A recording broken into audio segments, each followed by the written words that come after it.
Good evening.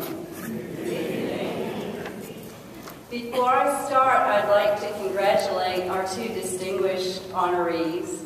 I'll be telling you about Lori in just a moment, but I'm so pleased to see Mr. Keogh here and to congratulate him. I was lucky enough to have his grandson, Timothy Keogh, in my honors program for 4 years, and he graduated with an honors diploma, and we had great times together. So it's a great family, and congratulations. So now to Lori. It is such a treat to be here tonight with you because Lori Patton is simply one of my all-time favorite people, and I'm so happy to be able to tell all of you a little bit about her. She is smart, funny, creative, kind, and generous in every way it is possible to be generous. With her time, with her ideas, her passion, her compassion, her friendship, and as my grandma liked to say, her pocketbook. Lori Patton excels in all that she does. She's a successful businesswoman and philanthropist, an excellent cook, an expert camper, and she has a world-class collection of Wizard of Oz memorabilia. Now, as an academic and the director of CBU's honors program, what is most important to me is that a college student be scholarly and studious. Well, Lori excelled in doing just the opposite. By all accounts, Lori Patton, who did in fact graduate with a history degree, was not a model student. But in all other ways, seems to have gotten the most out of college.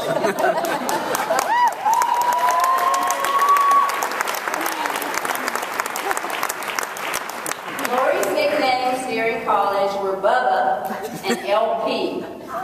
She was known for driving the coolest BMWs, loving Donny Osmond more than life itself.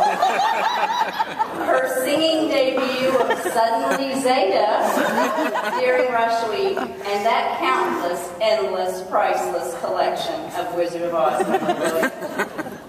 Now today, Lori is well known for her generosity. But few people know that Lori's philanthropy actually started at Liberty Land between the hours of 1 and 3 a.m. One night, FM 100 was doing a radio promotion to raise money for the Ronald McDonald House. They had a ride-a-thon of sorts. People could donate money and ride the Ferris wheel, and they needed someone to fill that 1 to 3 a.m. slot. Well, Lori and her friends figured they were just the women for the job, and they selflessly spent the rest of the night riding that Ferris wheel. Such a giver. Seriously, Lori really was a giver. As a member of Zeta Tau Alpha, she provided countless hours of community service. At the end of Lori's college career, the Susan G. Komen Foundation became Zeta's philanthropy, and the sorority sponsored the first ever Race for the Cure here in Memphis.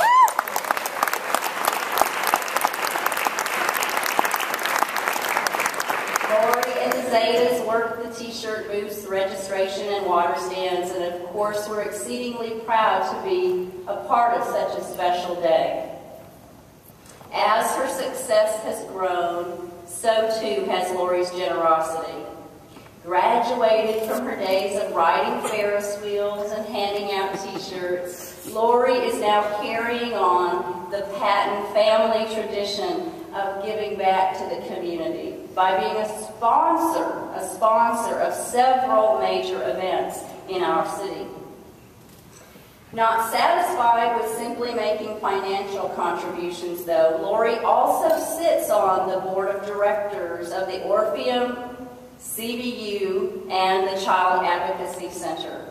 And when Lori commits to an organization, she really commits, making multi-layered strategic contributions that have multiple positive impacts. For example, Lori's not only on the board of the Child Advocacy Center, an agency that helps children who are victims of abuse, but is also a key player in an annual fundraiser called Works of Heart. Each year, new ideas are implemented at Works of Heart that increase event proceeds, ideas that Lori Patton has brought to the table. Further, the first thing a child sees when he or she enters the Child Advocacy Center is a wall with cubbies full of teddy bears. And each child receives one of those teddy bears to help him or her during this very scary time. Well, Lori Patton was one of the first sponsors or donors to sponsor one of those cubbies. And to further evidence her thoughtfulness, she dedicated that cubby to the staff of the CAC, those on the front lines of dealing with our children who are abused in our community. Here at CBU, Lori has made countless contributions. She combines her business savvy with a love of CBU, born of all those late college nights, studying with her friends.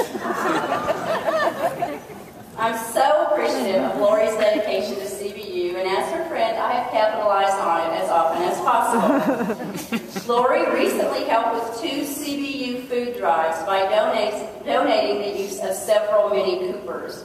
The goal was to fill 5 minis with food and then drive them to the food bank to deliver the food.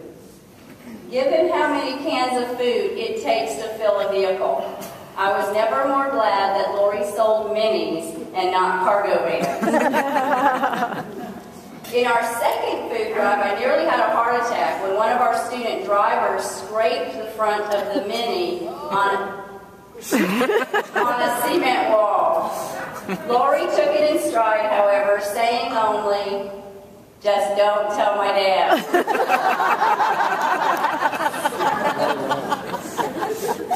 Sorry, Lori.